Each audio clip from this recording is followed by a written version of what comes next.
All right, we're going to have a lot of different levels that we're going to look at regarding the side control game, okay? And it's all going to depend on the position that we're starting from, whether their arm is in a bad place or if it's in a good place, okay?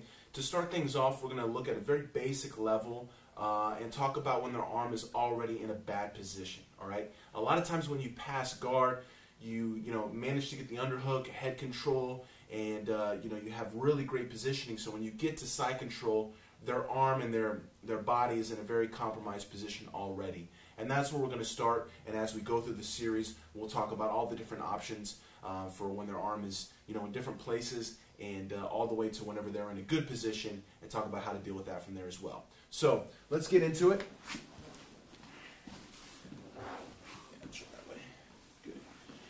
So, like I said, we managed to get to side control, and we already have the arm in this sort of bad spot. Okay, of course, everyone knows this is not the ideal placement for their arm, all right? But a lot of times, there's nothing they can do about it because, I had a great smashing position, maybe from half guard or something like that, and I passed guard, and I got to side control, and here we are. Here's his arm, okay?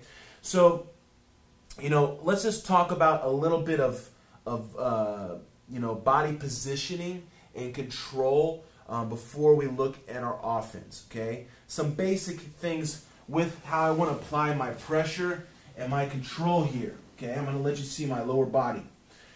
I'm going to do kind of a blend of positioning here, not so much all the way twisted, where I'm looking at his head, and not so much square where I'm on my knees, okay? I want to have kind of a blend of these two positions, all right? When I'm all the way square on my knees, there's a lot of space between my hip and his hip, and it's very easy if he creates a little bit of space to be able to bring his knee in front of my hips and get inside that space, okay? And the other thing about being all the way here is I don't have much control of his head, and I'm not quite as heavy as what I'd like to be here either, all right? So the position that I want to use is kind of right here, okay, where I'm really focused on my hip being connected to his hip and my butt and hip pushing against his hip, all right? And this is something we'll talk about more as we go. But I want to keep this connection right here so I can always block his knee coming inside and in front of me, okay? The side control, isn't so much about just squeezing their face, all right, and, trying to make them uncomfortable there, because, like I said before, if I put everything into trying to smash his face, a lot of times I leave that room in front of my hip open, okay? But I still want to have something here blocking his head, so I'll still have my arm around his head, kind of like with my shoulder, my arm, putting some, slight pressure here, keeping him turned a little bit, and a lot of pressure here with my hip. Notice how I'm never sitting on the floor, and I really use this foot a lot to help me drive and keep that connection, all right? So that's sort of the basics of how I want to apply my body weight, my positioning here, okay? And this knee will stay up. I don't want to be too spread, too sprawl, just kind of right here, and keeping this connection and using my arm against his head, okay? So now you see how I want my weight to be distributed. All right, now let's talk about taking advantage of this position right here. All right, the first thing we're going to look at is just going to mount. We'll talk about attacking this arm, very soon. But right now, let's talk about going to mount and how to do that properly without possibly losing position or getting rolled over or anything like that. Okay, so I got the arm in a bad position. I have my control here. What I want to do first is clear out this arm here, okay?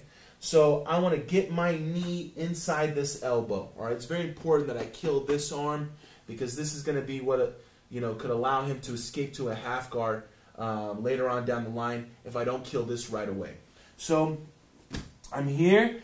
The great thing is about using my hip this way is I can find a lot of room for me to circle my knee inside his elbow and get into his armpit on the other side. Okay, and I'll show the other angle here in a minute. After I do that, Now I'm a little more on my knees, okay? But it's because I've opened up this space, all right? Now from here, I'm ready to clasp my hands, okay? So I'm going to lock my hands so I can have a lot of good shoulder pressure, and I'm going to start to bring my right knee over his belly, okay? So I start to slide my knee up just right here on his stomach, all right? I don't want to rush this transition to the mount, okay? It's very important that we don't rush and we really, kind of take advantage of this moment to smother him a little bit and give ourselves a lot of space to mount without any issues of ending up in his half guard, all right? So once I bring my knee up, now everything's going to start to change, okay? I don't want to keep my head right next to his head anymore, all right? I want to open up a lot of room here. So after I bring my knee up, now I'm going to start to bring my head above his head and put my chest on his face. As I do that, I'm going to do what we call the itsy bitsy spider here and just walk my hand up the mat, okay? And now I'm really going to put a little bit of torque in my body here, looking to put this knee down on the mat on the other side, okay? And at the same time, I'm going to kind of drive and put some pressure down with my shin on top of his thighs here. All right, my shin and my knees are kind of pushing down against his legs. So I'm really opening up the space between his arms and his legs. So everything kind of shifts forward.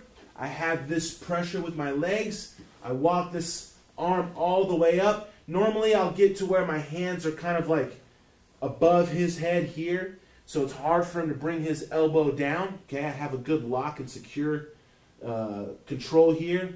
And after I feel like I've opened up enough space and I've really torqued, twisted, taken advantage of all this pressure here, now I'm going to kick my foot over, okay? Notice how I kind of kick it away from his legs, so it's hard for him to catch. And then I'm going to slide my big toe in. Make sure you slide with your big toe, not your heel, okay? If he's a little bit on his side and I'm going with my heel, now that makes my foot much easier to hook, and he can peel that over. Go ahead and do that one time. Peel it over inside into the half guard, okay? As long as I go with my big toe, you'll usually run into their thigh or their knee, and now if he tries to hook my leg, it's in a much harder way for him to hook and peel it over. And now from here, I've secured a solid mount. Make sure your head is above their head right here, okay? So before we switch sides, let's do this again here, and I want to talk about the head positioning, a little more and why it's so important, okay? So I have my sort of blend side control position here, using my hip against his hip and his leg. Now I have a lot of room for me to circle my knee under this arm, okay? Now, we really put a lot of pressure starting with our hands clasped, okay? Leaning forward, some good shoulder pressure here, giving myself plenty of room to bring my knee on top of his stomach, all right? Now, a lot of times, let's just kind of talk about, the what-ifs and common mistakes, all right? A lot of times people will feel the urge to stay here and kind of rush this mount, okay? If I stay right here in this level with him, it's hard for me to get my foot over without possibly getting stuck in the half guard, okay? Because I didn't really open up a lot of space, all right? I'm kind of contracting myself here, all right?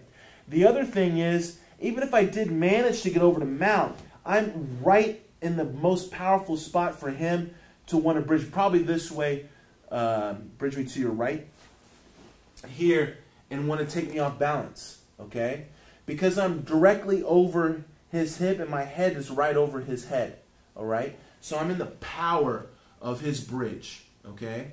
So that's why once I get to this point here, I want to, spread him out and bring my hip higher up, all right? So I start to do the itsy bitsy spidey here, walk this arm up, get to where I can place my hand on top of his head, controlling his arm, and really smash, kind of smother, okay? Chest on the face, all right? If he uses his forearm in my neck to defend, this is where I'm going to shrug my shoulder here to kill his arm. and really drive with the legs, spreading his body and, spreading my weight onto him. So there's a lot of weight, a lot of pressure. And now I'll kick my foot over and slide my big toe in for the mount. Okay?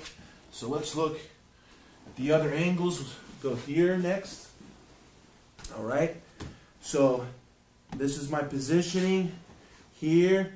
Now first step, bring the knee inside the elbow. We lock the hands. Start to, smother a little bit at this point. The knee comes up. Now I'm walking the hand. Okay? Changing my head position here. Spreading out. Now I step. Here there is no bridge. Okay? He bridges his hip up. Nothing happens to me. I don't go anywhere. I'm right here, like around sternum level with my hip and my body. Okay? So his hip, when he bridges, it doesn't really affect me when I'm sitting up here.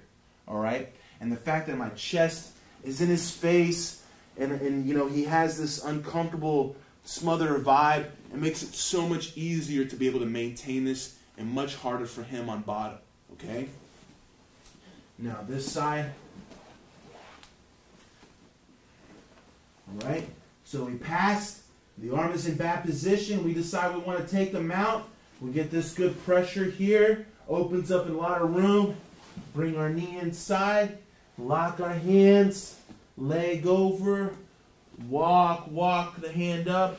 Look how I shrug my shoulder. Everything turns and twists. I'm really applying a lot of pressure here with my leg, my upper body. A lot of room for me to step over with the foot and actually have a great chance of maintaining this, not just getting there and then getting bumped over. All right? So, basic positioning here, we're starting in a really great spot. His arm is, in a bad place. Just as far as the decision making goes, a lot of times when I really feel like, I have great control and they're on the, their last little bit of energy, I love to go to the mount instead of rushing the finish from side control, where maybe they could find a little bit of light and possibly escape. I feel like that movement to mount kind of takes away that last bit of energy and any sort of, positive feeling that they have. And then, I can start to apply my submissions from there whenever they're really broken and kind of, in that, dying sort of position, in that place where they're just ready to get tapped. All right. So that's when I really like to make the move to mount and put that smother on and then go for the finish from there.